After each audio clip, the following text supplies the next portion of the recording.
மாண்புமிகு முதலமைச்சர் ஜோசப் விஜய் அவர்களின் 100வது நாள் ஆட்சி மக்கள் நல ஆட்சியாகவும் மாற்றத்தை நோக்கிய பயணமாகவும் வெற்றி நடை போடுகிறது. ஹாலிடேஸ்னாலே அது நம்ம ஜிடி ஹாலிடேஸ் தான். GT Holidays, South India's #1 travel brand. You know you are special when you're with GT Holidays. ஆச்சி மசாலா. எந்த சமையலும் ருசி தேடும் ரகசியம் 20 ரூபாய். இப்போ நீங்கள் சொன்னீங்க இல்லையா, தாய்மாமன் தங்க முதல் திட்டம் வந்துருச்சு, வரல, அறிவிப்பு தான். செப்டம்பர் மாதம் பெரியார் பிறந்த நாளைக்கு மோதிரம் போடுறப்ப தான் திட்டம் வெளியே வருது. நீங்கள் அறிவிச்சிருக்கீங்க, அந்த பட்ஜெட் இந்த மாதிரி செயல்படுத்த முடியாமல் போகலாம், அதில் டிலே கூட ஆகலாம். அதில் டெண்டர் செஞ்சு மோதிரம் செஞ்சு செப்டம்பர்லேயே வர முடியுமா, இல்லை இன்னும் கொஞ்சம் தாமதமாகனா அது வந்து உதாரணத்துக்கு ஏதாவது பட்ஜெட்டில் வந்து அறிவிப்பு. இதுக்கு முன்னாடி இன்னொரு சிறந்த அறிவிப்பு வந்தோம்னா, காலை உணவத்தில் மதிய உணவத்தில் வந்து பிரியாணி போடலாம், சிக்கன் பிரியாணி போடலாம். அது பரிசீலனை இருக்குன்னு சொன்னாங்க. பரிசீலனையில் தான் இருக்குது. இதெல்லாம் வந்து சாதனை சேர்த்த முடியாது, பரிசீலனையில் இருக்குது. நீங்கள் அமல்படுத்தினா தான் சாதனை. ஒரு விஷயம் நடந்துருச்சு, ஆமாங்க எங்கள் ஆட்சியில் நடந்துருச்சு, நாங்கள் தான் அதுக்கு பொறுப்பு அப்படின்னு நீங்கள் அக்கௌண்டபிலிட்டி எடுத்துக்கணும். அப்படி இந்த ஆட்சியில் பெருசாக எந்த ஒரு அசம்பாவிதமும் நடக்கலையே சார். கோயம்புத்தூரில் கல்லூரியில் மாணவர் வந்து அடித்து கொல்லப்பட்டிருக்காரு, திருவொற்றியூரில் பள்ளி மாணவர் அடித்து கொலை செய்யப்பட்டிருக்காரு. கஞ்சா வந்து ஒருவேளை அந்த கஞ்சா வந்து 3 மாதத்துக்கு முன்னாடியே கொண்டு வரப்பட்ட கஞ்சாவாகவே இருக்கட்டும். இப்போ நடக்கிற தாவே காட்சி தானே. அப்போ நீங்கள் தாவே காட்சி தான் கேள்வி கேட்க முடியும். 3 மாதத்துக்கு முன்னாடி வந்துருச்சு, இப்போ திமுக வந்து நடவடிக்கை எடுக்க முடியும். பர்மிட்டுக்கு வந்து இவ்வளோன்னு வாங்கிட்டு இருந்தாங்க, இன்னைக்கு வாங்கலை. கவர்மெண்ட் பஸ் என்ன ஃபேர் என்ன ரேட் ஃபிக்ஸ் பண்ணியிருக்காங்களோ அந்த ரேட்டுக்கு நாங்கள் வந்து ஓட்ட தயார்னு வந்து தனியார் ஆம்னி பஸ் ஓட்டுநர்கள் சொல்லியிருக்காங்க. இதெல்லாம் மாற்றமா உங்க கண்ணுக்கு தெரியலையா சார்? இல்லையே, நான் கோயம்புத்தூர்லேருந்து சென்னை வந்தேன், பஸ் ஃபேர் அப்படி இல்லையே. 3000 ரூபா போட்டாங்களே ஸ்லீப்பருக்கு. ஆனால் நான் வந்து வீக் டேஸில் போகிறப்ப எனக்கு 1200 ரூபா, வீக்கெண்ட் வரும்பொழுது 3000 3500 ரூபா போட்டிருந்தாங்களே. ரேட் மாறலையே. இப்போ வந்து ஊழல் ஒளிஞ்சிருக்கு அப்படின்னா நீங்கள் பயன் பெறணும்ல, நான் பயன் பெறணும்ல. உயர்கல்வித்துறைக்கு சொந்தமாக பதிலளிக்க வேண்டிய உயர்கல்வித்துறை அமைச்சர் இது வரைக்கும் பதிலே அளிக்கல. இந்த 5 நாட்கள் இந்த செஷன்லேயே அவர் பதிலளிக்கவே இல்லை. இன்றைக்கு தமிழர் பிரச்சனை தான் பேசும்பொழுது 10 லட்ச ரூபா நிதி ஒதுக்கியிருக்காங்கன்றது வனத்துறை அமைச்சர் கடைசியாக தான் அவரே அதை அதுக்கு பதிலளித்த சட்டத்துறை அமைச்சர் அதை சொல்லவே இல்லை. வனத்துறை அமைச்சர் லேட்டாக தான் என்ன நிதி ஏதாவது பண்ணியிருக்கலாம் திரும்ப பின் பாயிண்டாக கேட்குறப்ப தான் வனத்துறை அமைச்சர் சொல்கிறார். அப்போது யாருமே எதுக்குமே ரெஸ்பான்சிபிலிட்டி எடுத்துக்கலன்ற நம்ம கண்கூட பார்க்க முடியும். இந்த அரசாங்கம் வந்ததுலேருந்து ரெக்ரூட்மெண்ட் நடத்தலை. டிஎன்பிசிக்கு வந்து குரூப் 1 கால் ஃபார் பண்ணாங்க. இப்போ ஐம் நாட் ராங், அவங்க இப்போ அறிவிச்ச நம்பரே வந்து வெறும் ரொம்ப கம்மியான நம்பர், 25-26 பேர் தான் வேகன்சியே. அந்த 25-26 டிஎஸ்பியே கிடையாது. குரூப் 2 அனௌன்ஸ் பண்ணியிருக்காங்க, 86 அந்த லெவலில் தான் இருக்குது. அப்போது இது எல்லாமே வந்து குறைவு தான். இது எதுக்கும் இன்னும் பரீட்சை நடத்தவே இல்லை.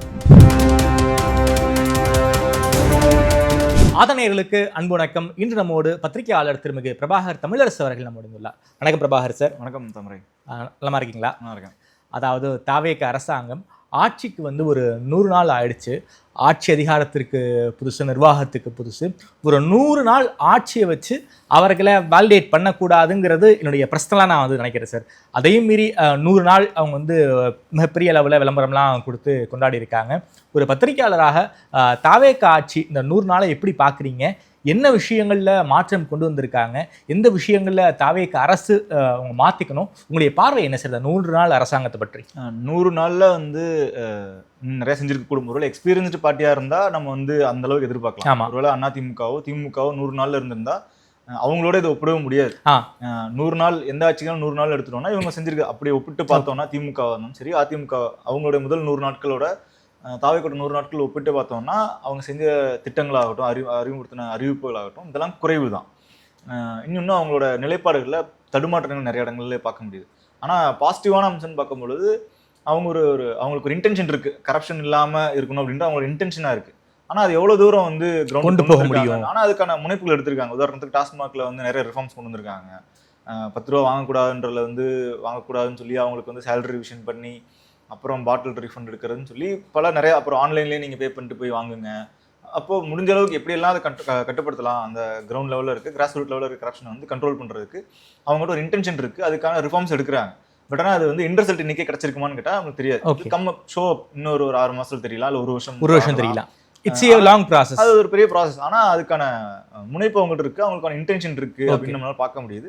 அதுக்கான பணிகள் நிறைய இடங்களில் பண்ணுறாங்க. அதில் வந்து ஒரு பகுதியாக நம்மளால் டாஸ்மாக் ரொம்ப வெளிப்படையாக பார்க்க முடியுது, ரொம்ப நேரடியாக நம்ம எண்ட் யூசர் இங்கேயே பார்க்க முடியுன்றனால நிறைய பேர் கேட்டு தெரிஞ்சுக்க முடியுது.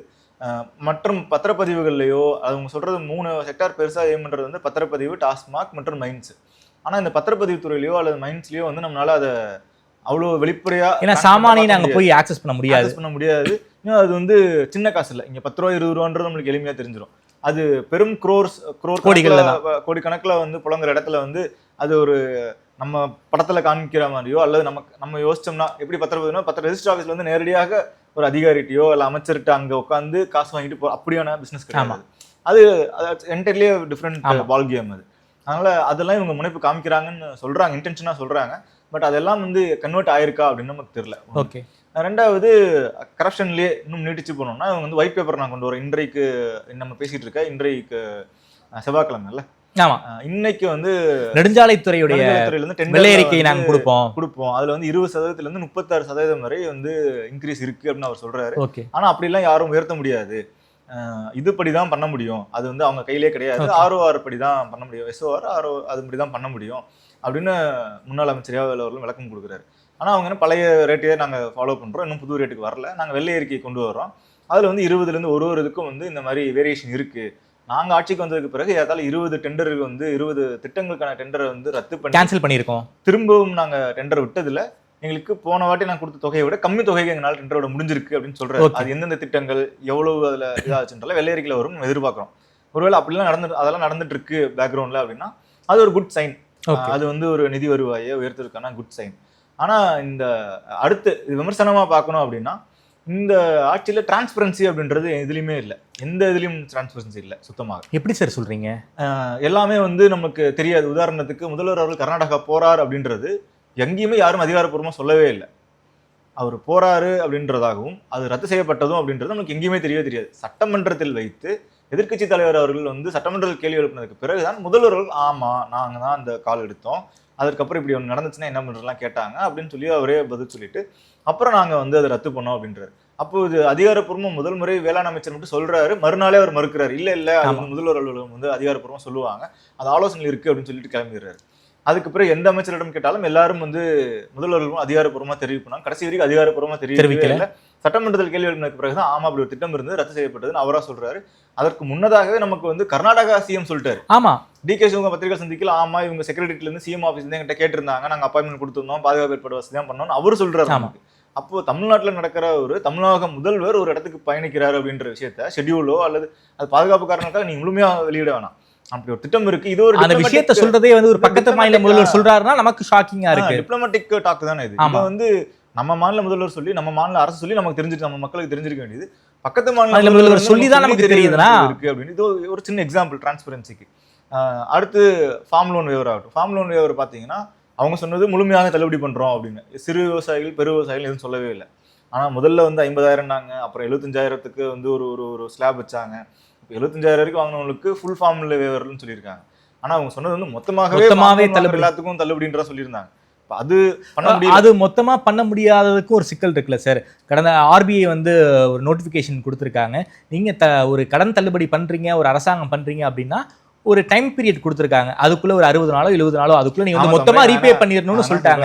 ஆனா கடந்த காலங்கள்ல வந்து அதை 5 வருஷம் டைம் இருந்துச்சு, அரசாங்கம் அதை பெர்க்ஸா எடுத்துக்கிட்டு ஒவ்வொரு வருஷமும் இவ்வளவு பண்ணிட்டு இருந்தாங்க. அவ்வளவு பெரிய தொகையை வந்து 70 நாளுக்குள்ள பண்றதுங்கிறது ஒரு பெரிய விஷயம் இல்ல சார், அதை நாம யோசிக்கணும்ல சார். அது வந்து கரெக்ட். நான் வந்து அதுல வந்து மாற்றுக்கிறது 70 நாள்ல பண்ண முடியாதுதான். ஆமா, உங்களுக்கு தெரியும்ல. இது உங்களுக்கு எப்ப தெரியும்? இந்த அரசு வந்ததுக்கு அப்புறம் இவங்க முடியாதுன்னு சொன்னதுக்கு அப்புறம் நீங்க ஏன் முடியாது நீங்க தேடி போய் படிக்கிறப்ப தெரியும். ஆமா சார்.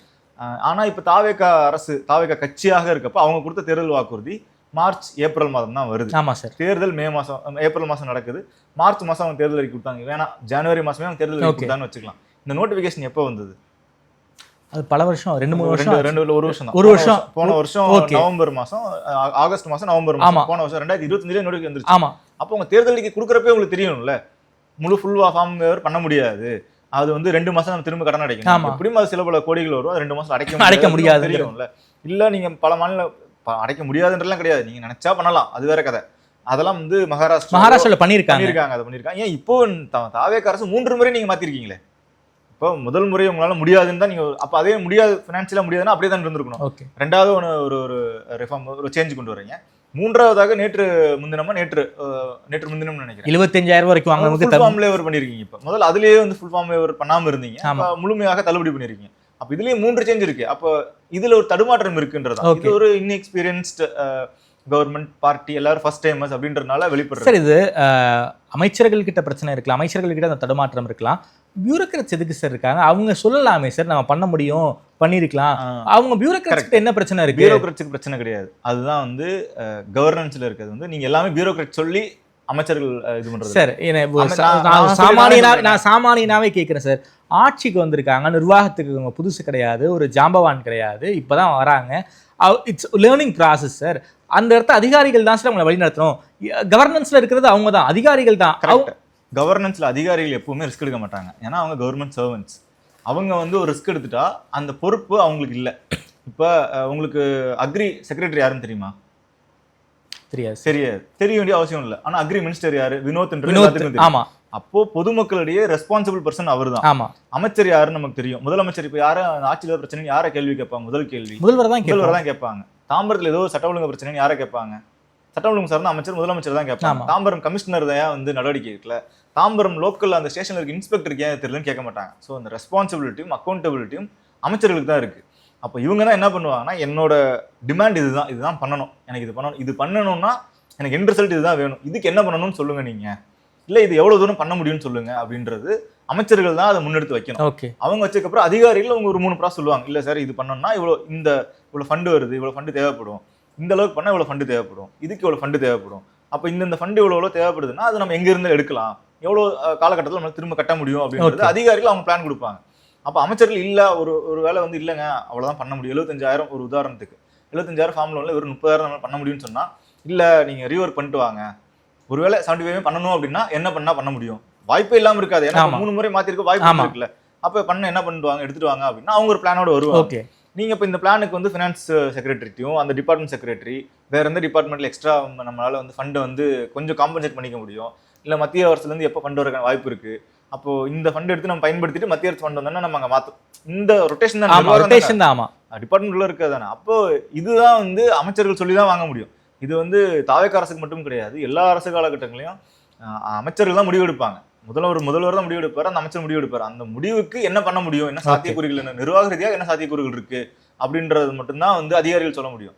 அதிகாரிகளே எல்லாத்தையும் டிவைஸ் பண்ணி கொடுத்துறாங்க, அமைச்சர் என்ன பண்ணுவாரு சார்? அதாவது ஏன் திட்டம் இல்ல சார், அதிகாரிகளுக்கும் அமைச்சர்களுக்கும் ஒரு கேப் இருக்கா சார்? ஒரு கம்யூனிகேஷன் கேப் இருக்கா சார்? கம்யூனிகேஷன் கேப் இருக்கு. இன்னும் ரிஸ்க் எடுக்கிறதுக்கு வந்து அதிகாரிகள் வந்து ஒரு தயக்கம் காட்டுறாங்க. ஓகே. ஏன்னா இவங்க எல்லாம் first time ministers, first time MLAs. Okay. ஒரு முடிவு எடுத்துட்டு நம்ம ஒரு இனிஷியேட்டிவ் எடுத்து அதை அமல்படுத்துறதுக்கு போகும்பொழுது அதுல ஏதாவது ஒன்று சிக்கல் வந்தா நீ பண்ணியா நான் பாத்துக்கிறேன் அமைச்சர் சொல்லணும். அது இல்லாம இல்ல இந்த அதிகாரியால தான் பிரச்சனை, அதிகாரிகள் நம்மள பலிகடா ஆக்கிடுவாங்களோ அப்படின்ற அந்த ஒரு தயக்கம் வந்து 2 பேத்துக்கு நடுவில் பல இடங்கள்ல பார்க்க முடியுது. ஓகே சார், டிரான்ஸ்பரன்சியை கேள்விக்குள்ளாக்குறீங்க, அதிகாரிகளுக்கும் அமைச்சர்களுக்கும் ஒரு கம்யூனிகேஷன் கேப் இருக்குங்கிறீங்க. அக்கௌண்டபிலிட்டி இல்லை. நீங்க அக்கௌண்டபிள் எடுத்துக்கணும்னா ஒரு விஷயம் நடந்துருச்சு, ஆமாங்க எங்க ஆட்சியில நடந்துருச்சு, நாங்க தான் அதுக்கு பொறுப்பு அப்படின்னு நீங்க அக்கௌண்டபிலிட்டி எடுத்துக்கணும். அப்படி இந்த ஆட்சியில பெருசா எந்த ஒரு அசம்பாவிதமும் நடக்கலையே சார். கோயம்புத்தூர்ல கல்லூரியில மாணவர் வந்து அடிச்சு கொல்லப்பட்டிருக்காரு, திருவொற்றியூர்ல பள்ளி மாணவர் அடிச்சு கொலை செய்யப்பட்டிருக்காரு. கஞ்சா வந்து ஒருவேளை அந்த கஞ்சா வந்து 3 மாசத்துக்கு முன்னாடியே கொண்டு வரப்பட்ட கஞ்சாவாக இருக்கட்டும், இப்ப நடக்கிற தாவேக்கா ஆட்சி தானே. அப்ப நீங்க தாவேக்கா அரசு என்ன கேள்வி கேட்க முடியும்? 3 மாசத்துக்கு முன்னாடி வந்துருச்சு, இப்ப திமுக வந்து நடவடிக்கை எடுக்க முடியுமா சார்? அதுக்கான விளக்கத்தை அமைச்சர் வந்து சட்டசபையில் அமைச்சர், அதாவது கோஷ்டி மோதல் நடந்திருக்கு, அந்த கோஷ்டி மோதல்ல மாணவர் வந்து அடிச்சு கொண்டுட்டாங்க, அந்த கல்லூரி நிர்வாகமும் அதை பத்தி டீடைலா பேசியிருக்காங்க. கல்லூரி நிர்வாகமோட வெர்ஷன் வேறையா இருக்கு. ஓகே. காவல்துறையோட வெர்ஷன் வேறையாக இருக்கு. சரி. அமைச்சரோட வெர்ஷன் வேறையா இருக்கு. இப்போ யார் வெர்ஷன் நம்ம எடுத்துக்கிறது? ஆனா இதுக்கு பொறுப்பான அமைச்சர் சட்டசபைக்கே வரல, முதல்வர் அவர்கள் சபைக்கே வரல. நீங்க மாணவருடைய பெற்றோர் சொல்ற வெர்ஷன் என்னன்னா, இவர் வந்து முன்னாடியே புகார் கொடுத்தார், போதை பழக்கம் தொடர்பாக புகார் கொடுத்தார். அந்த தொடர்பாக புகார் கொடுத்ததுக்கு அப்புறம் தான் வந்து அந்த நபர்களே போலீஸ்காரங்க வந்து அவங்ககிட்ட சொல்லிட்டாங்க, அதனால இவங்க அடிச்சு கொண்டுட்டாங்கன்றது பெற்றோருடைய வாதம். காவல்துறை என்ன சொல்லுது, மாணவர்களுடைய முன்பகை இருந்திருக்கு, அதனால வந்து அடிச்சிருக்காங்க அப்படின்ற. அதுவும் மாணவருடைய முன்பகைன்னு மட்டும் அவங்க சொல்லல, காவல்துறை சேர்த்து சொல்றது என்னன்னா, ஒரு செல்போன் திருட்டு சம்பந்தமான ஒன்று இருக்கு, இந்த பையன் செல்போன் எடுத்துட்டாரு, அதுக்காக அவங்களுக்கு பிடிச்சி அடிச்சிருக்காங்க. அது வந்து கோஷ்டி பூசல சீனியர் ஜூனியர் பிரச்சனையா, சீனியர் ஜூனியர்ன்றதுமே அசம்பிளியில சொல்றாங்க. காவல்துறை வெர்ஷன் வந்து செல்போன் திருட்டு, அதுல நடந்த அடிதடி சண்டை, அதுல வந்து ஒரு சண்டையாயிருச்சுன்னு அவங்க சொல்றாங்க. சட்டமன்றத்தில் வந்து அமைச்சர் என்ன சொல்றாரு, சட்டத்துறை அமைச்சர் என்ன சொல்றாரு, இது வந்து கோஷ்டி பூசல், அதுல வந்து சீனியர் ஜூனியர் பிரச்சனை இருக்கு, 4ஆம் ஆண்டு மாணவர்களுக்கும் 2ஆம் ஆண்டு மாணவர்களுக்கும் இந்த பிரச்சனை இருக்கு அப்படின்னு அவர் ஒரு வாதத்தை வைக்கிறாரு. ராஜ்மோகன் அவர்கள் என்ன சொல்றாரு, இது போதையினாலதான் இருக்கக்கூடும், நம்ம யாருமே இதை அவர் வந்து எல்லாத்தையும் அரவணைக்கு இங்க இருக்க அவையில் இருக்க எல்லா சட்டமன்ற உறுப்பினர்களும் போதைக்கு எதிரானவங்களா தான் இருப்போம். இது எப்படி எல்லாரும் வந்து இதுல ஒரே புள்ளியில தான் இருப்போம். நம்ம போதை இல்லாத தமிழம் எல்லாம் இருக்கணும், எல்லாத்துக்கும் நோக்கம் ஒண்ணுதான். நடவடிக்கை யார் எடுக்கணும்? எதிர்க்கட்சி எடுப்பாங்களா, ஆளுங்கட்சி எடுப்பாங்க? ஆளுங்கட்சி எடுக்கணும் சார். அந்த இடத்துல போலீஸும் அரசும் பண்ணுவாங்க சார். அதுக்கு வந்து எப்படி அரசாங்கம் பொறுப்பேற்க முடியும்னு கேட்கிறேன். கடந்த காலங்களில் இதே மாதிரி சம்பவங்கள் நடந்திருக்கு சார். அரசாங்கம் பொறுப்பெடுத்தாங்களா? கடந்த காலங்களில் அரசாங்கம் வந்து சோஷியல் கிரைம்ஸ் இது வந்து அங்கங்க நடக்க தான் செய்யும், பெண்கள் நடக்க தான் செய்யும் நியாயப்படுத்தல யாரும் நடவடிக்கை எடுக்கணும் அதுக்கு. ஆமா. இப்போ ஒரு உதாரணத்துக்கு தமிழ்நாட்டில் வந்து 8 கோடி பேர் 4 கோடி பெண்கள் இருக்காங்கன்னா 4 கோடி பெண்களுக்கும் தனித்தனியாக வந்து காவல்துறை போட முடியாது. ஆனா அப்படி ஏதோ ஒரு சம்பவம் நடந்துருச்சு அப்படின்னா எடுக்கிற நடவடிக்கையின் மூலமாக தான் நீங்க கட்டுப்படுத்த முடியும். நீங்க வந்து போலீசிங்க வந்து இன்க்ரீஸ் பண்ண மூலமா தான் அந்த ஆக்டிவிட்டிஸை கட்டுப்படுத்த முடியும்.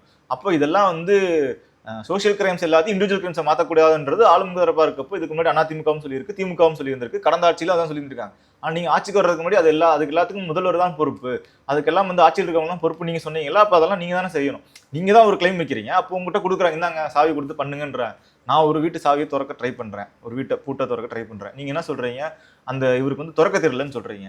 நான் சாவி உங்க கையில் கொடுத்து திறங்கன்றேன். இப்போ நீங்க வந்துட்டு இல்லை சார் இது சாவி வேற சாவி, நீங்க வந்து வீட்டு சாவி கொடுங்க அப்பதான் திறப்பேன்னு என்ன அர்த்தம்? இதே சாவி வச்சு தான் திறக்க முடியும் நீங்க தானே சொன்னீங்க.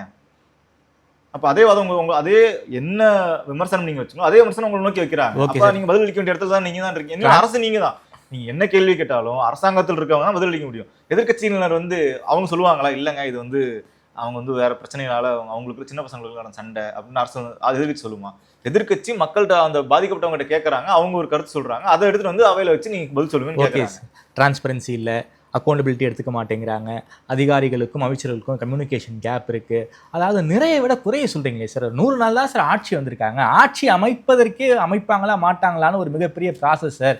ஆட்சியை கவிழ்ப்பது அது நிறைய சின்னதா இருக்கு, குறைதானே சார் பெருசா இருக்கு. அதானே இருக்கு. 100 நாள்ல நிறைய பண்ண முடியும் நான் நம்பல.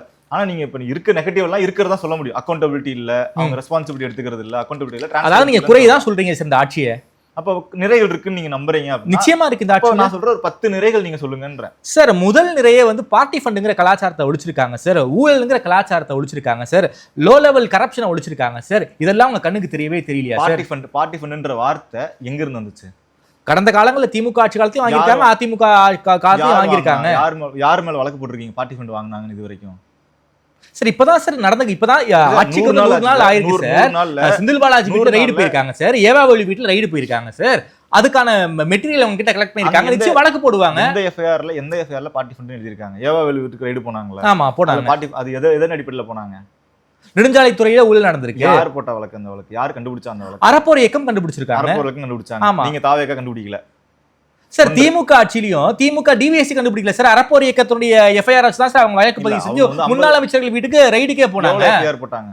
செந்தில் இவரு 50 எஃப்ஐஆர்ல ஒரு உதாரணத்துக்கு 50 எஃப்ஐஆர்ல இருந்துச்சுன்னா அதுல 2 எஃப்ஐஆர் அறப்போரோட பேஸ் பண்ணி போட்டிருக்காங்க. எஸ்பிஎல் அவர்கள் மீது திமுகவாக எடுத்து கடந்த சட்டமன்ற தேர்தல் அப்ப அவர் தாக்கல் செய்த சொத்து மதிப்பு அதுக்கு 2 சட்டமன்ற தேர்தலில் அவர் தாக்கல் பண்ண சொத்து மதிப்பை ஒப்பிட்டு அவங்க வந்து இந்த வழக்கு போட்டாங்க. சொத்துக்கு வழக்கு, டிஸ்ப்ரொபோர்ஷனேட் அசெட் வழக்கு போடுறாங்க.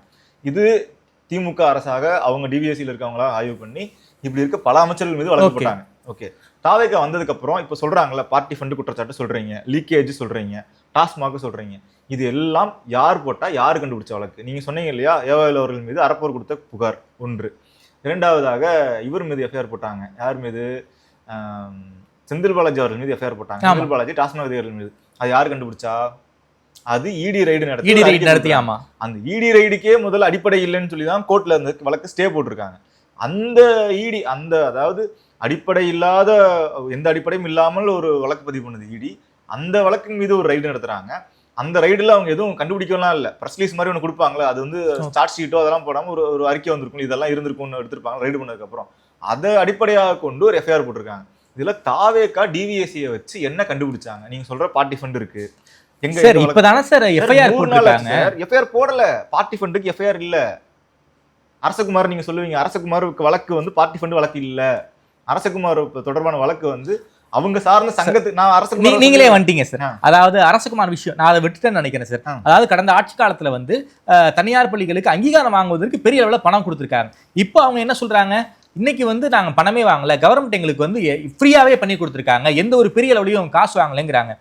அதே போல வந்து தனியார் ஆம்னி பஸ் பர்மிட்டுக்கு வந்து இவ்வளோன்னு வாங்கிட்டு இருந்தாங்க, இன்னைக்கு வாங்கல, கவர்மெண்ட் பஸ் என்ன ஃபேர் என்ன ரேட் ஃபிக்ஸ் பண்ணியிருக்காங்களோ அந்த ரேட்டுக்கு நாங்கள் வந்து ஓட்ட தயார்னு வந்து தனியார் ஆம்னி பஸ் ஓட்டுநர்கள் சொல்லியிருக்காங்க. இதெல்லாம் மாற்றமா உங்க கண்ணுக்கு தெரியலையா சார்? இல்லையே, நான் கோயம்புத்தூர்ல இருந்து சென்னை வந்தேன், பஸ் ஃபேர் அப்படி இல்லையே. 3000 ரூபா போட்டாங்களே ஸ்லீப்பருக்கு, சிங்கிள் சீட் ஸ்லீப்பருக்கு 3000 ரூபாய் வாங்கினாங்க, கவர்மெண்ட் ஃபிக்ஸ் பண்ண ரேட்ல போடலையே. ஆனா நான் வந்து வீக் டேஸ்ல போறப்ப எனக்கு 1200 ரூபா, வீக்கெண்ட் வரும்பொழுது 3000 3500 ரூபா போட்டிருந்தாங்களே, ரேட் மாறலையே. இப்போ வந்து ஊழல் ஒளிஞ்சிருக்கு அப்படின்னா நீங்க பயன் பெறணும்ல, நான் பயன் பெறணும்ல. இப்போ இவ்வளவு நாள் வந்து நம்ம நேரடியாக லஞ்சம் கொடுக்கறதுன்னு ஒன்று இருக்கு. நேரடியாக நீங்க வந்து விஓட்ட கொடுக்கறதோ, ஒரு ஆர்ஐட்ட கொடுக்கறதோ, தாசில்தார்கிட்ட இல்ல ஏதோ ஒரு அரசு அதிகார இடங்கள்ல போய் நம்ம கொடுக்கறது பாதிக்கப்படும். இது நேரடியாக பாதிக்கப்படுது. மறைமுகமா எப்படி நம்ம பாதிக்கப்படுவோம்? ஸ்கூல் ஃபீஸ் கட்டுவோம்ல, ஸ்கூல் ஃபீஸ் நம்ம அதிகம் ஃபீஸ் கட்டுவோம். ஏன்னா அந்த பள்ளி வந்து தனியார் பள்ளி வந்து அக்ரிடேஷனுக்காகவோ ஏதோ அங்கீகாரம் செலவு பண்ணியிருப்பாங்க, பல இதுக்கு வந்து அவங்க வந்து செலவு பண்ணியிருப்பாங்க. அதனால அந்த காசுக்காக நம்ம சேர்த்து வாங்குவாங்கல்ல. இப்ப நீங்க சொல்ற மாதிரி பள்ளிக்கல்வித்துறையில ஒருவேளை ஊழல் இருந்ததாக எடுத்துக்கொண்டால், இப்ப அந்த ஊழல் இல்ல, பல கோடி ரூபாய் நீங்க வந்து லஞ்சம் யாருக்கும் கொடுக்கல, அப்ப அந்த பெனிஃபிட் யாருக்கு வந்திருக்கணும்? மக்களுக்கு வந்திருக்கணும்ல. இப்ப நான் போன ஒரு டேர்முக்கு 50,000 ஃபீஸ் கட்டியிருந்தேன்னா ஒரு 5000 எனக்கு குறைஞ்சிருக்கணும். ஒரு மாணவருக்கு 5000 வேணாங்க, 2500 குறைஞ்சிருக்கணும்ல. எந்த ஸ்கூல் ஃபீஸை குறைச்சாங்க? தாவேக ஆட்சி வந்ததுக்கு பிறகு தனியார் பள்ளிகள் அங்கீகாரத்துக்கு இதெல்லாம் நடந்துச்சுன்னு சொல்லி நம்ம அசியூம் பண்ணிக்கிட்டா, முதல்ல நடந்ததா இல்லையான்றதே கேள்விக்குறி. நடந்ததுன்னு அசியூம் பண்ணிட்டு நீங்க எல்லாம் ஒழிச்சிட்டாங்க அப்படின்னா அந்த 2500 எனக்கு வந்திருக்கணும்ல, என்னோட செலவுல வந்து குறைஞ்சிருக்கணும்ல, குறையில. சரி, பஸ்ஸுகள்லாம் வந்து காசு வாங்கிட்டு தான் போட்டாங்க, இப்போ இல்லைன்னு ஒரு புகார் கொடுத்தாருல, ஒரு பேட்டி கொடுத்தாங்கல்ல, அப்படின்னா அந்த பெனிஃபிட் எனக்கு வந்து பாஸ் ஆன இருக்கணும்ல, பாஸ் ஆன் ஆகலை. அப்போ யார் இவ்வளோ நாள் காசு வாங்கிட்டு இருந்தா? அப்போ இப்போ இந்த எனக்கு பெனிஃபிட் பாஸ் ஆகாட்டி அது யாருக்கு பெனிஃபிட்டாக இருக்கு? இது ஒரு கேள்வி. ரெண்டாவது கேள்வி, இப்போ இவங்க எல்லாரும் பேட்டி கொடுத்தாங்கல்ல, பேட்டி கொடுத்தவங்களே ஏன் ஒரு புகார் கடிதம் ஒன்றும் ஒரு A4 ஷீட்டை வாங்கி அவங்க சொன்னதையே வந்து 2 பக்கத்து எழுதி கொடுத்தா எஃப்ஐஆர் போட்டலாமே? இப்போ நீங்க சொல்றீங்க கடந்த ஆட்சி நான் இருக்கேன்னு வச்சுக்கோங்க, நான் தான் ஏதோ ஒரு சங்கத்துல பிரதிநிதியா இருக்கேன், ஒரு போக்குவரத்தோ அல்லது ஏதோ ஒரு துறை சார்ந்த சங்கத்துல இருக்கேன். நான் சொல்றேன் கடந்த ஆட்சியில வந்து இதுக்கெல்லாம் லஞ்சம் வாங்கினாங்க, இதுக்கெல்லாம் வந்து 10 கோடி வாங்கினாங்க ரினியூவலுக்கு, இல்லை வந்து 2 கோடி வாங்கினாங்க அப்படின்னு நான் சொல்றேன். அப்போ யார்கிட்ட நான் காசு கொடுத்தேன்னு எனக்கு தெரியும், எதற்காக கொடுத்தேன்னு எனக்கு தெரியும். இப்போ இருக்கிறது தாவேக அரசாங்கம், என்னை யாரும் வந்து கைது பண்ண முடியாது நான் இது கொடுத்துருக்கேன்றதுக்காக. அப்போ நீங்க புகார் கொடுக்கலாமே.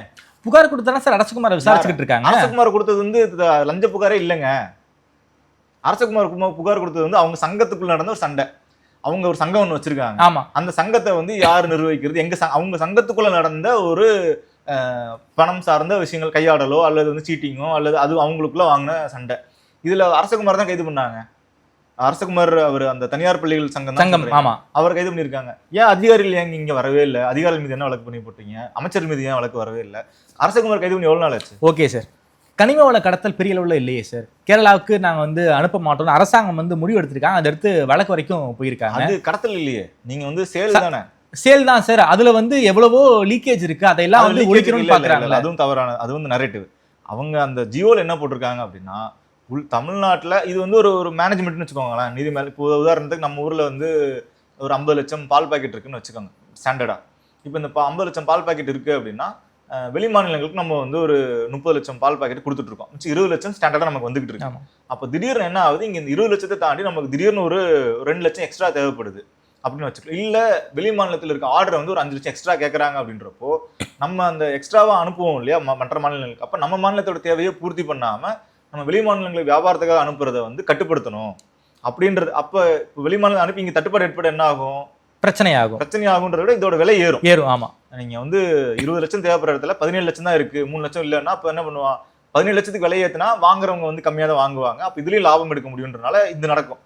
அதை வந்து நடக்கக்கூடாது. நம்ம ஊர்ல தட்டுப்பாடாக இருக்கும் பொழுது கனிமூலங்கள், நம்ம ஊர்ல இங்கே மண்ணோ அல்லது எம்சாண்டோ அல்லது இன்னும் பிற கனிமூலங்கள் நம்ம ஊர்ல கன்ஸ்ட்ரக்ஷன் மெட்டீரியல்ஸ்ல வந்து தட்டுப்பாடு இருக்கும் பொழுது மற்ற மாநிலங்களுக்கு கொண்டு போகக்கூடாது. ஏன்னா அவங்க வந்து தங்குதடை அங்கே ஒரு கான்ட்ராக்ட் போட்டிருப்பாங்க, இவ்வளோ டன் நாங்கள் கொடுக்குறோம், இல்லை இவ்வளோ பீரியடுக்காக ஒரு கான்ட்ராக்ட் போட்டு அங்கே வந்து தனியார் வந்து செல் பண்ணிட்டு இருந்திருப்பாங்க, மைண்ட் பண்ணி கொடுத்துட்டு இருந்துருவோம். அப்போ நம்ம ஊரில் இங்கே தட்டுப்பாடு வரும்பொழுது அப்போ இங்கே ப்ரைஸ் ஹைக் ஆகுது. அப்போ இங்கே இருக்கவங்களை ப்ரையாரிட்டைஸ் பண்ணணும் அப்படின்றது. இது வந்து டெம்பரரி, இது வந்து பர்மனன்ட் பேன் கிடையாது. இப்போ டெம்பரரி பேன் தாங்க. நீங்கள் வந்து இந்த மாதிரி தட்டுப்பாடு ஏற்படுற நேரத்தில் ஒரு டெம்பரரி பேன் நீங்கள் போடலாம், ஒரு 15 நாளுக்கோ இல்லை 1 மாதத்துக்கோ.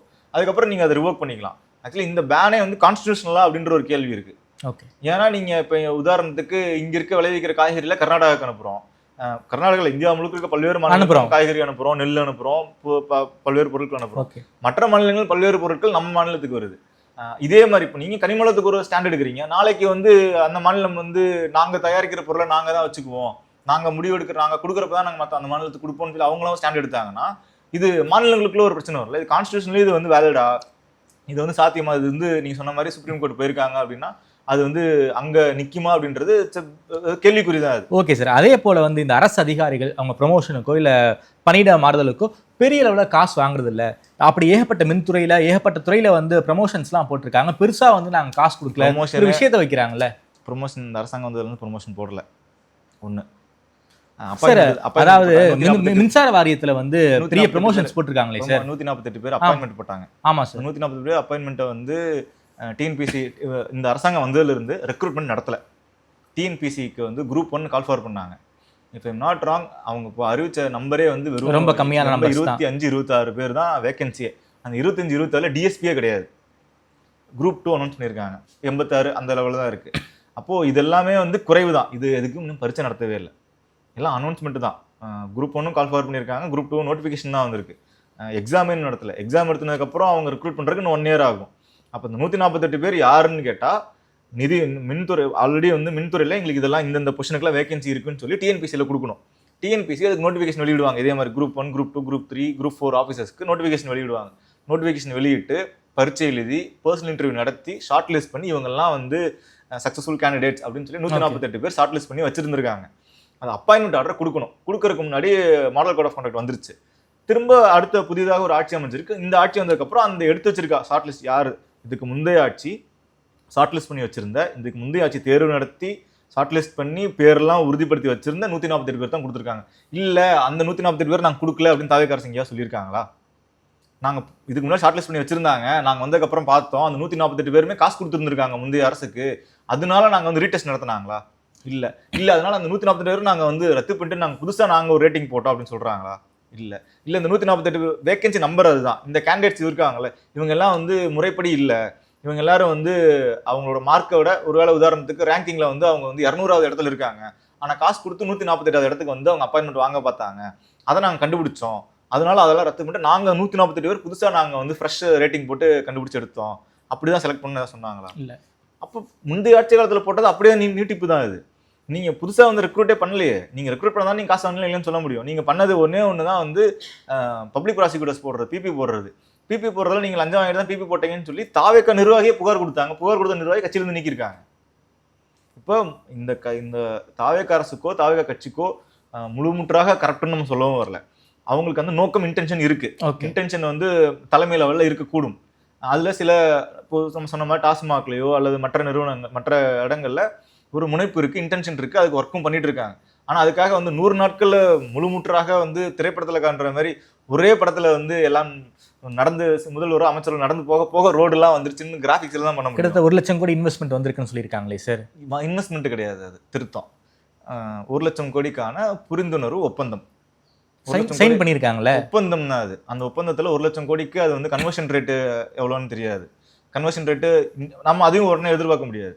இப்போ நான் இருக்கேன்னா என்னோட மதிப்பு வந்து நான் அடுத்த 1 வருஷத்துக்கு நான் பண்றேன்னு சொல்லலாம். நான் ஒரு 6 மாசத்துல எனக்கு ஒரு ஃபண்டு வரும்னு நினைச்சோ அல்ல எனக்கு ஒரு மினிஸ்டர் வருவாங்கன்னு நினைச்சு நான் ஒரு வாக்குறுதி கொடுக்கலாம். இன்னொன்று அந்த ப்ராஜெக்ட்டுக்கு இங்கே பண்ணலாம்னு நினைச்சு நான் கொடுக்கலாம். நேரில் போய் பார்த்தா அங்கே ஃபிசிபிலிட்டி இல்லாமல் இருக்கக்கூடும். அங்கே வந்து என்விரான்மெண்டல் கன்சர்ன்ஸ் வரக்கூடும். திடீர்னு நான் வந்து ஒரு கோஸ்டல் ஏரியாவில் ஏதோ ஒரு பிஸ்னஸ் பண்ணலானோ இல்லை ஒரு பிளான் பண்ணியிருப்பேன். இப்போ இருக்க நாம்ஸ் படி கரெக்டாக இருக்கக்கூடும். திடீர்னு சென்ட்ரல்ல இருந்து வந்து ஒரு ரெகுலேஷன் ஒன்று போடுறாங்க, கோஸ்டல் ரெகுலேஷனில் ஒரு சேஞ்ச் பண்ணுறாங்க அப்படின்னா அந்த நிறுவனம் அங்கே அமைக்க முடியாமல் போகலாம். அதனால அந்த இன்வெஸ்ட்மெண்ட் அங்கே பண்ண முடியாமல் போகும். அது கவர்மெண்ட்டையும் ப்ளேம் பண்ண முடியாது, பிரைவேட் பிளேயரும் ப்ளேம் பண்ண முடியாது. சில இடங்களில் அந்த பிரைவேட் பிளேயருக்கு ஃபண்டு வராமல் போகும். சில இடங்களில் கவர்மெண்ட்னால அந்த பிரைவேட் பிளேயருக்கு இடம் ஏற்படுத்தி கொடுக்க முடியாது. உதாரணத்துக்கு சென்னையில் இப்போ ஏதாவது ஒரு பன்னாட்டு நிறுவனம் வந்து எங்களுக்கு இடம் கொடுங்க நாங்கள் இண்டஸ்ட்ரி அமைக்கிறோம்னு சொன்னால் சென்னையில் இடம் இல்லை. தாவேக்கா அரசு இல்லை, அது திமுக இருந்தாலும் சரி, இல்லை புதிதாக ஏதோ ஒரு புரட்சிகர கட்சி வந்து நிறுவனங்களாம் அமைக்கும்னு சொன்னால் கூட சென்னை மட்டும் கிடையாது, சென்னை மற்றும் சுற்றுப்பகுதிகளில் அவங்க கேட்குற விலையில் இடம் இல்லை, இடம் இருக்கும் ஆனால் விலை அதிகம். இதே வந்து ஹைதராபாத் போனாங்கன்னா அவங்க வந்து இதோட பல மடங்கு சீப்பராக அவங்களுக்கு லேண்டு கிடைக்கும், இன்னும் விலாசமான இடம் கிடைக்கும் அவங்களுக்கு. கடந்த ஆட்சி காலத்தில் ஒரு பன்னாட்டு நிறுவனம், பேர் எனக்கு நினைவில், பன்னாட்டு நிறுவனம் வந்து இங்கே சென்னையில் இடம் கேட்குறாங்க. ஆனால் இவங்க வந்து அது கடல் ஓரத்தில் அவங்களுக்கு வேணும். இந்த டேட்டா சென்டர் கம்பெனிக்கு கடல் ஓரத்தில் வேணும். அப்போ இவங்க தூத்துக்குடியில் கொடுக்குறோன்றாங்க.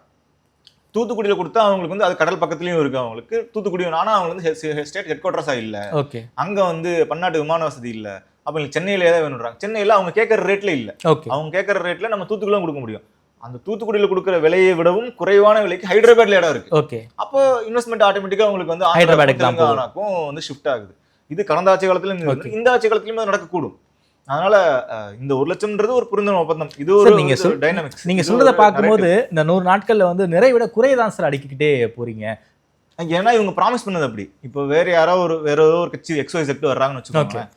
உதாரணம் நாம் தமிழர் கட்சி வந்திருந்தாங்க அப்படின்னா நீங்க இதெல்லாம் பேசிட்டு இருந்திருக்க மாட்டோம். நாம் தமிழர் கட்சி இருந்தா நம்ம வந்து தமிழ் சார்ந்து இவ்வளவு பேசுனீங்களே, தமிழுக்கு என்ன பண்ணீங்க, நீங்க வந்து உதாரணத்துக்கு வந்தே மாதரம் பிரச்சனை வரும்னா நீங்க அதை வந்து கொஞ்சம் அழுத்தமாக சட்டமன்றத்தில் ஒரு சட்டமாக கொண்டு வந்திருக்கணுமே, எந்திரிச்சு நிக்காட்டி வந்து சட்ட நடவடிக்கை எடுக்கப்படும்ன்ற மாதிரி நீங்க ஒரு சட்டமாகவே கொண்டு வந்திருக்கணுமே அப்படின்ற கேள்வியெல்லாம் முன் வச்சிருந்தோம். ஏன்னா நாம் தமிழர் வந்து இந்த மாதிரி இதெல்லாம் அவங்க கரப்ஷன்லாம் பேசினாலும் பார்ட்டி லீக்கேஜ், நாங்கள் வந்து டிரான்ஸ்பரண்டாக இருப்போம், நாங்கள் வந்து அக்கௌண்டபிள், நாங்கள் ரெஸ்பான்சிபிலிட்டி எடுத்துக்குவோம், எல்லாத்துக்கும் வந்து ஆட்சியாளர்கள் தான் காரணம், எல்லாத்துக்கும் வந்து இதுக்கு முன்னாடி திமுக தான் காரணம், அதிமுக வந்து ஒரு தூய சக்தியாக இருந்தது, அதிமுக காலத்தில் எந்த இது நடக்கல, திமுக தான் எல்லாத்துக்கும் காரணம்னு ஒரு வேளை வந்து சொல்லியிருந்து. அல்லது இந்த கடந்த 5 ஆண்டு காலத்தெல்லாம் தமிழ்நாடே சீரழிஞ்சுது. அதுக்கு முந்தைய 45 காலத்தில் எல்லாமே வந்து எல்லாம் சரியா இருந்தாங்க. அண்ணாவிலிருந்து கலைஞர்லேருந்து அம்மையார் ஜெயலலிதா வரைக்கும் எல்லாம் நல்லா இருந்தாங்க. முன்னாள் முதல்வர் ஸ்டாலின் அவர்கள் ஆட்சி காலத்துல தான் இப்படி நடந்தது அப்படின்னு ஒரு குற்றச்சாட்டை வச்சுட்டு அவரும் இதே மாதிரி அவர் வந்திருந்தா கூட அவர் இந்த கேள்வி கேட்குறேன்னா அவங்க ஸ்டாண்டு வேற. அப்போ அவங்கள எந்த இடத்துல இருந்து விமர்சிக்கணுமோ அந்த இடத்துல இருந்து விமர்சிச்சிருப்பாங்க. இதெல்லாம் நீங்க கேட்டீங்களே, நீங்க செய்யறேன்னு சொன்னீங்களே, ஏன் செய்யலை அப்படின்னு கேட்கறாங்க. நீங்க நடவடிக்கை எடுத்துருவா, இதுக்கு முன்னாடி நடவடிக்கை எடுக்கணுமே, நீங்க எடுக்கலையே, ஏன் எடுக்கலன்னு கேட்கறாங்க. ஓகே, இது யாரும் வந்து பண்ணவே கூடாது அப்படின்றது இல்லை. ஒருவேளை வந்து எடுத்துருந்தா நீங்க ஆதரிக்க தானே போறீங்க. நீங்க வந்து ஒன்றும் தமிழ் தாய் வாழ்த்து வந்து எந்திரிச்சு நிக்காட்டி வந்து சட்டம் இங்கே தமிழ்நாட்டில் சட்ட நடவடிக்கை எடுக்கப்படும் ஒரு சட்டம் பயிற்றாங்கன்னு வச்சுக்கோங்களேன். எல்லாரும் ஆதரிச்சுக்க போறாங்க, வரவேற்றுக்க போறாங்க, யாருக்கும் வந்து தமிழுக்கு எதிராக இருந்திருக்க போறது இல்லை. டீலிமிட்டேஷனுக்கு எதிராக அவங்க கமிட்டி கூட்டாங்க, ஒரு தீர்மானம் கொண்டு வந்தாங்க. நீங்க டீலிமிட்டேஷன் அந்த கமிட்டி அந்த தீர்மானத்தை ஆதரிக்கிறீங்கல்ல, அந்த மாதிரியான நடவடிக்கைகள் நம்மளும் ஆதரிக்கிறோம்.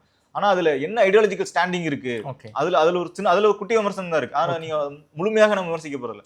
ஆனா இப்ப அக்கௌண்டபிலிட்டியான விஷயங்கள் வரும்போது, ரெஸ்பான்சிபிலிட்டி எடுத்துக்க வேண்டிய விஷயங்கள்ல இப்ப சட்டமன்றம் நடந்துட்டு இருக்கு. சட்டமன்றத்தில் நீங்க சட்டம் ஒழுங்கு சார்பாக பேச வேண்டியவர், பதில் சொல்லிக்க வேண்டியவர் யாரு? முதல்வர் பதிலளிக்க மாட்டேன்றாரு. உயர்கல்வித்துறைக்கு சம்பந்தமாக பதிலளிக்க வேண்டியவர் விஸ்வநாதன் அவர்கள், உயர்கல்வித்துறை அமைச்சர். உயர்கல்வித்துறை அமைச்சர் இது வரைக்கும் பதிலே அளிக்கல. இந்த 5 நாள் இந்த செஷன்ல அவர் பதிலளிக்கவே இல்லை. இன்றைக்கு தமிழர் பிரச்சனை பேசும்பொழுது 10 லட்ச ரூபா நிதி ஒதுக்கியிருக்காங்கன்றது வனத்துறை அமைச்சர் கடைசியா தான் அவரே அதை பத்தி அதுக்கு பதிலளிச்ச சட்டத்துறை அமைச்சர் அது சொல்லவே இல்லை. வனத்துறை அமைச்சர் லேட்டா தான் என்ன நிதி ஏதாவது பண்ணிருக்கீங்களா திரும்ப பின் பாயிண்டா கேட்கறப்ப தான் வனத்துறை அமைச்சர் சொல்றாரு. அப்போ யாருமே எதுக்கும் ரெஸ்பான்சிபிலிட்டி எடுத்துக்கலன்ற நம்ம கண்கூட பார்க்க முடியுது. ஓகே சார், எந்த அரசாங்கத்தின் மீது நிறைவேட குறைய சொல்றீங்க, எந்த விஷயத்துல அவங்க தங்களை மேம்படுத்திக்கணும்? ஒரு 100 நாள் தான் ஆயிருக்கு, நீங்க வந்து மிகப்பெரிய ஒரு ப்ராசஸ் தான் அது, நான் இல்லைன்னு சொல்ல மாட்டேன். எந்த விஷயங்களை அரசாங்கம் தன்னை மேம்படுத்திக் கொள்ள வேணும் சார்? அவங்க இப்போதைக்கு அவங்க இன்டென்ஷன்ஸ்லாம் ட்ரூவா இருக்கு. ஓகே, இன்டென்ஷன்ல அந்த பக்குவமின்மை அப்படின்றது வெளிப்படுது. ஓகே, இப்போ உதாரணத்துக்கு அசம்பிளியில் நம்ம பேசுறதை பார்க்கும்பொழுது பதில்கள் அவங்க கிட்ட இருக்கு. அந்த பதில்களோட சேர்த்து சில பக்குவமின்மையான சில விஷயங்களும் சொல்லும் பொழுதுதான் அது வந்து ஒரு அன்ஈஸியான ஒரு அன்கம்ஃபர்டபுளான ஒரு முகம் சுளிக்கிற இடத்துக்கு நகருது. இன்னொன்று இப்போ ஒரு நல்ல விஷயம் நீங்க பண்ணிருக்கீங்கன்னு வச்சுக்கோங்களேன்.